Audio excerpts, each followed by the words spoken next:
Hello అండి, good morning. ఈరోజు మనం అల్లం టీకి కావాల్సిన పదార్థాలు ఏమో చూస్తాము. ఒక కప్పు పాలు, అల్లం దంచుకొని ఇలా రెడీగా పెట్టుకోవాలి. చక్కెర 2 స్పూన్లు మన స్వీట్కి తగ్గట్టు, కొంచెం టీ పొడి. పాలు పొయ్యి పెన్ పెట్టుకున్న తర్వాత కొంచెం అల్లము, కొంచెం టీ పొడి బాగా మరిగిన తర్వాత కొంచెం షుగర్ వేసుకొని దింపేయాలి.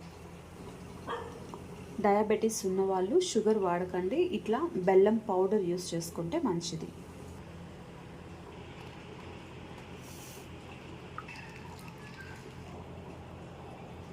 సో వడపోసుకున్న తర్వాత మన టీ రెడీ అయిపోయింది. ఈవినింగ్ టైమ్స్, మార్నింగ్ టైమ్స్ అల్లం వేసుకొని టీ తాగడం వల్ల కొంచెం బెనిఫిట్స్